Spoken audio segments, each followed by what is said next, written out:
salaanka bacdi sharaf weyn bay ii tahay maanta inaan ka soo qayb galno furitaankan aan furayno kalfadhigii labaad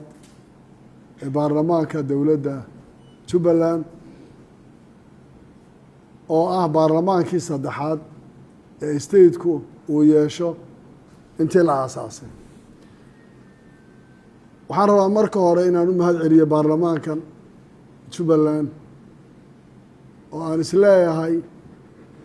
waxay muujiyeen sabir badan, adkaysi iyo inay wax walba u huraan inay dadkooda u shaqeeyaan. waxaa intaa ka sii badan iyadoo maanta ay xaalado abaaro iyo culaysyo badan waddanka ka jiraan, maanta oo dhan xildhibaanadu inay yihiin dadka ugu horeeya ama ka soo warbixinaya ama dadkii la tacaadufaya ama xaaladda dareemaya ama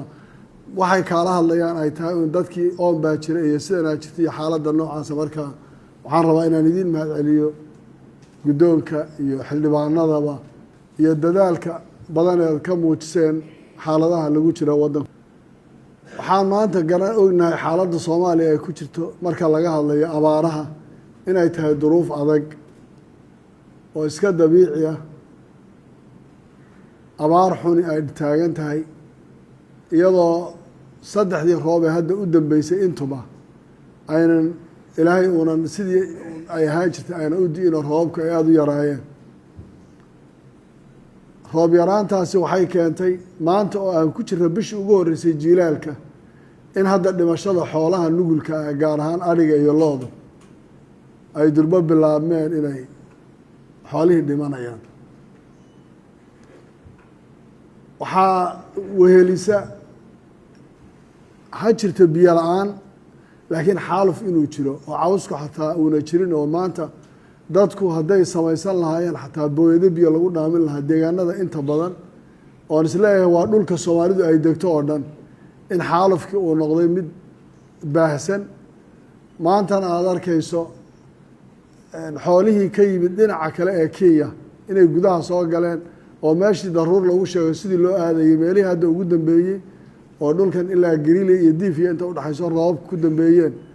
xoolihii ka yimid ilaa Kenya isugu yimid. waxay noqotay markaa in xaalufku uu si wadan isla baabao. taa markaa waa duruuf taagan. waxa ugu horeeya wax ka qaban karee loo carari karana waa ilaahay xaggiisa subxaanahu wa tacaala, sababto alle ayaa mudan baryada, isagaa gacantiisu weyn tahay, isagaa ummaddaa wax gaadhsiin karaya. annaga waxaa nala jira wixii dadaale aan samayn karno inaan samayno. abaartan asbaabo badan bay leedahay marka laga soo tago wax badan oo bulshadu ay la timaado oo ama cisyaana ama duruufaha jira qaabka si loo waxaynayo, haddana marka uu roobku da-ana kama faa'iideysano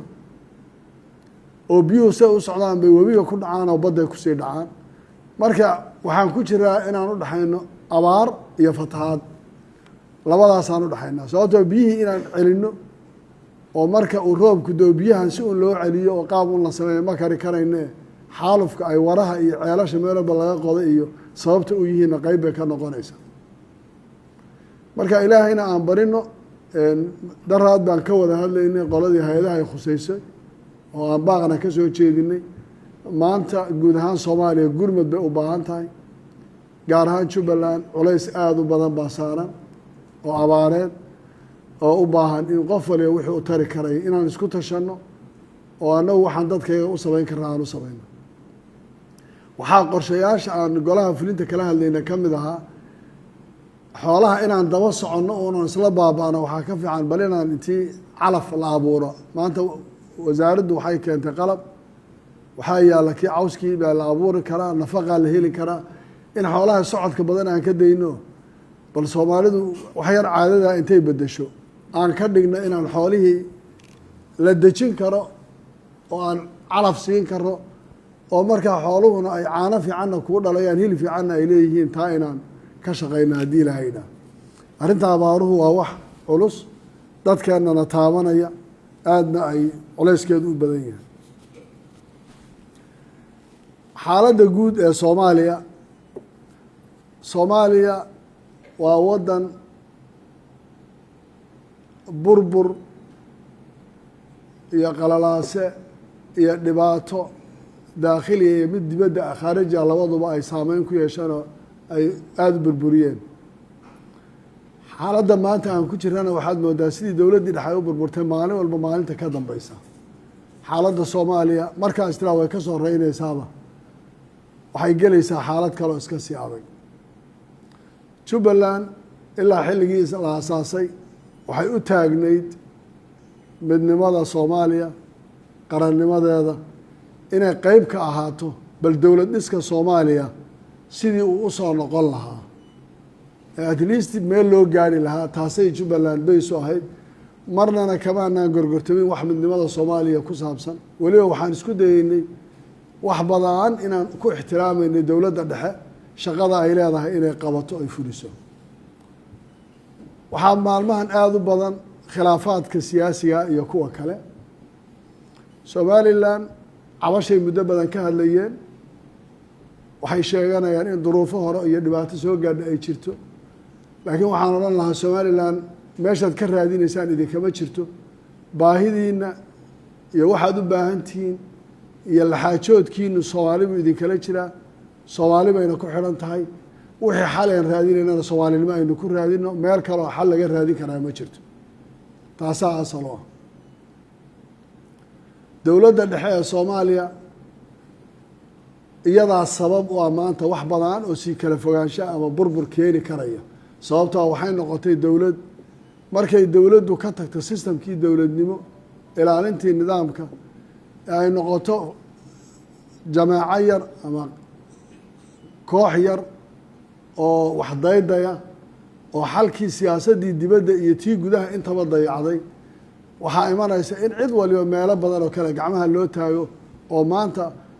fashilka iyo dhibaatada dhacaysa ay ku kasii waaweyn ay dhacayso muddo ka badan hal sano yaan xamar anu ka soo baxay octoobar bay ahayd waxaan ku heshiin weynay madaxweynew sharci darro meel laguma tegayo shalay baynu ku haysanay dad aan ilaalino doorasho aan galno luqadda madaxweynuhu waxay noqotay waxaan u baahannahay ma jirto haddaan ku heshiino inaan inagu wada joogno uma baahnin doorasho ma rabno maxay kaala maqan tahay sidaanaan ku joogayna maxaa diidaya markaa in haddii la yidhaha sidaanaan ku wada joogeynaa in dowlad walibana dantay ka leedahay ay fushato wixii daydee qaraaba la isasiin karana la isa siiyo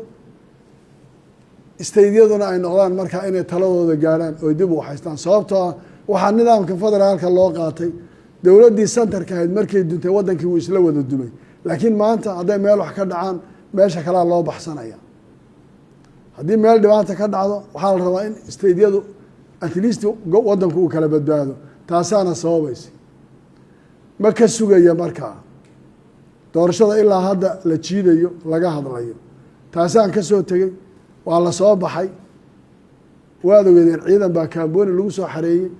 diyaaradaha lagu soo qargalay 54 falayd baa la keenay weerarkaad ogeydeen baa dhacay daroonadii shabaab loo isticmaali waayey baa loo isticmaalayey burburka aragteen iyo dhibaatada aragteen baa la geystay maanta waa kas kama ma aha wixii soomaaliya ka hallaaba gacanta xasan sheekh bay ku hallaabaysa shir baan halkan ku qabanay waxaa ka horreeyay xasan sheekh baa halkan yimid dowladuu soo dirsaday waan isu nimid keliya wuxuu igula hadlay waxay noqotay aan israacno meeshii ku noqo maxaad u baahan tahay dadkii soo dhoweeyey reer jubbaland madaxweynihii kursiga ku fadhiyey buu ahaa aad bay u soo dhoweeyeen xataa shukran inuu yidhahdo way ku adkaatay shir baan halkan ku qabanay golaa lagu sameeyey 20ka bisha ay muddadu sugaysaa hadday gaadho 20ka bisha intaa ka horeysa xasan shirki uu qaban waayo waxaan rabaa inaan go-aan markaa annagu isla qaadano haddaan xildhibaanadanadii u yeedhayno doorashadii aan bilaabayno sanadkii horeba halkanaa laga bilaaba ugu horeysay golahani uu sanadkiisii bilaabayo doorasho la qabanayo xasan aan la sugeyn hadduu diidana dee markaa istaydyadu iyo dad waliba ay la soo baxaan xildhibaanadooda cidda uu ku haysanayo sharciyada uu ku haysanayo iyo dubaha aadan madoobe sax weeye waa ansax meesha la geynayo ma garanayo taas waa arrin adag oo aan la aqbali karaynin oo aanan intaa ka badan usii dulqaadan karaynin waan wada hadli doonaa golaha haddii intaa ka horeysa jawaab laga waayo waxaad ogaataan talada golaha inay ka iman doonto iyo cidda kale Soomaaliyeed ee siyaasiyiinta stakeholderska wixii go'aanay markaan nala gudboona aan qaadan doono laakiin aniga aragtidayda Axmed ahaan iyo sida ii muuqanaysa iima muuqato xasan sheekh aqliyadda uu ku fakarayaa inay noqonayso mid dowladnimo Soomaaliya lagu badbaadinayo mid doorasho lagu qabanayo saa intii ani laygula hadlayay ma dhacaysa intaas laakiin sida maanta ay ku socoto hadday noqoto dowladnimadii Soomaaliya xamar baan u aqaanaa xamar baa dowlad ka haddaan iyada haysta meel kale ma noqonayo wax diidaya ma garanayo inaan anaguna wixii kaleen markaa qaban karnaa aan samayn sababtoo dowladnimada Soomaaliya maanta lagama sugi karayo lama laha waayo aragnimo la-aan baa haysa lama laha waxaana ku samaynaysa waa xaalad adag oo noocaas oo kale ah dowladaha ku jira arrinta Soomaaliya waxaan rabaa inaan u sheego haddii doorasho ay dhici weydo xilligii loogu talagalay oo ayna hadda muuqanin waxaad ogaataan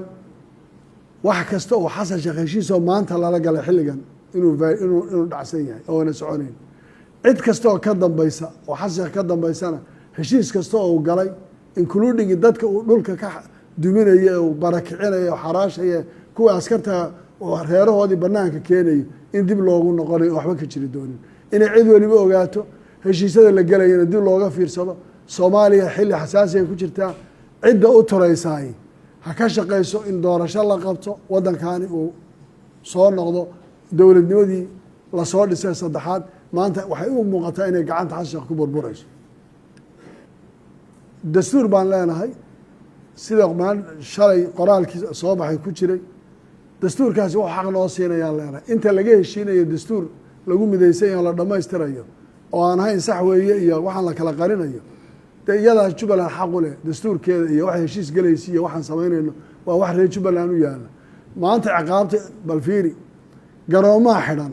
diyaaraduhu toos magaalo ilaa magaalo uma socon kara waa inay xamar u gudbaan doolow maamada ku xanuunsata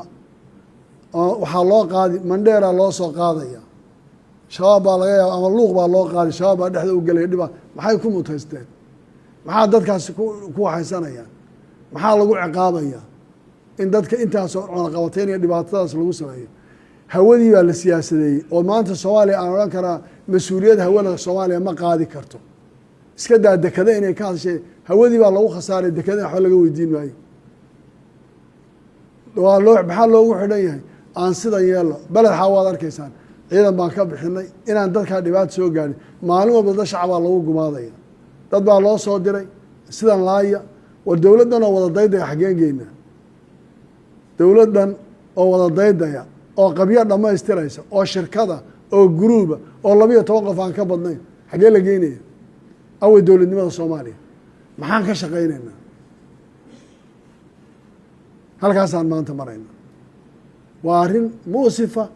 aada looga xumaado dhibaatada taagan Soomaaliya gacanta shirkadda ayaan lagu daynin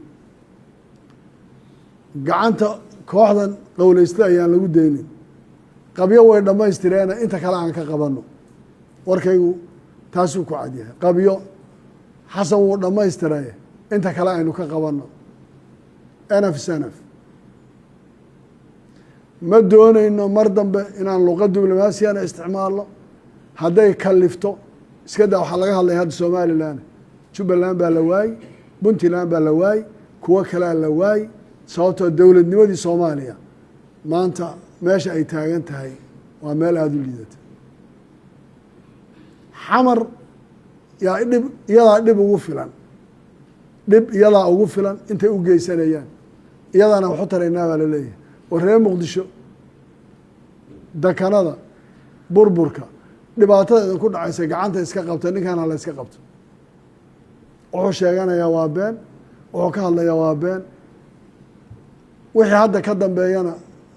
golahaasaan sugaynaa go-aankiisa shir baan qabsanaynaa go-aan baan gaadhaynaa wixii aan go-aankaa ku gaadhna ana fulin doonaa laakiin inaan xamar wax ka sugno oon xasan muxuu soo wadaa nidaan aada bay adagta Jubbaland waxay diyaar u tahay Soomaaliya in la isku wado in la isu keeno midnimada in laga shaqeeyo laakiin sida hadda muuqata qabyo waan laalaaban calafkeedii bay qaaday dowladnimada Soomaaliya waan burburin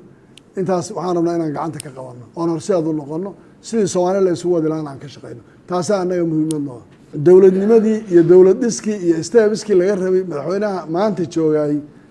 dhamaystirkii wuxuu noqday xaraash shirkado danaysi isdaba wareeg wax qarsoodiya anay igu santahay iyo siyaasad dibadeed oo aan jirin waxaan hadda ka hor ka hadlay oo ku yiri madaxweynuhu webiga Nile Soomaaliya ma maro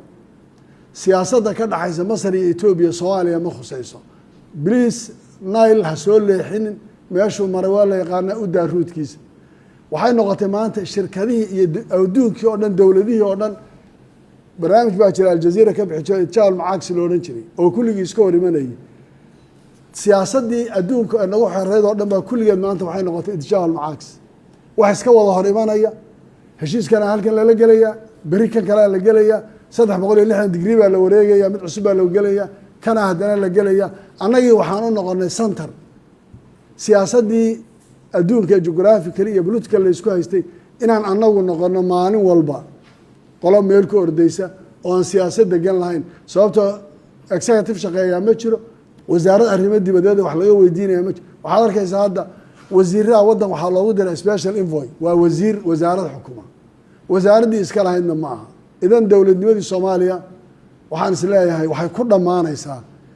dowladdii saddexaad ee carta laga soo bilaabay sida ay maanta ku socoto gacanta Xasan Sheekh bay ku baabaaysaa waxaa laga hadlayaa Somaliland waxaa laga hadlayaa cidda wax sheeganaysa waxaan is leeyahay kuwa hadda joogay sabab ay ku joogaan iyo duruuf ay ku joogaan midna ma laha doorashadii baa la rabaa in laga baxo oo firaaq dastuuri uu yimaado oo dowladaha barnaamijkan ka shaqeynaya markaa maxay noqonaysaa waxay qabanayaan waxa weeyaan markii 3 bilood ay dhamaato doorashadu kama bilaabato doorasho madaxweyne maaha 15 May wax la yiraahdo ma jirto oo ay noqoto doorashadii way bilaabatay baarlamaanka la soo xulo laakiin haddii la yiraahdo baarlamaan la soo xulayaana ma jiro doorasho 15 May laga hadlayo sidan la leeyahay ma soconayso taa macnaheedu waxa weeyaan dowladnimada Soomaaliya iyo cid kastoo dan kale waxay gaarsiin doontaa inay yiraahdaan sharciyadii ma jirto dowladnimo ma jirto mandate lama haysto idan cid waliba waxay rabto dowladahaas inay ka sameeyaan Soomaaliya taasay noqonaysaa waan ka digayaa waxa ay keeni karto iyo cilibta la iman karayso arrintaas Soomaaliya dowladdii saddexaad kama kuma burburaysa kasbay u burburaysaa gacanta kooxdan iyana ku burburaysaa hal laga gaadho wali daba qabashay leedahay hal laga gaadho wali daba qabashay leedahay dowladaha danaynaya arrimaha Soomaaliya waxaan oran lahaa dib uga fiirsada lacag boorso lagu qaado oo cid ay qaadato oo heshiis ku gashaani xasan 360 degree baa la yiraahdaa berri buu 360 degree wareegaya halkaad isku ogeydeen 360 degree soo wareegay baa haddana dhinaca kale kaaga imanaya heshiiskaad gasheen cid kastoo timaada way ka daba tegi doontaa ma socon doonto war Soomaaliya ha loo tiro oo Soomaaliya annagu aan tashanoon u turno intaasaan oran lahaa aad iyo aad baad u mahadsantihiin golaha wuu idiin furan yahay baarlamaanku asalaamu calaykum waraxmatullahi wabarakaatu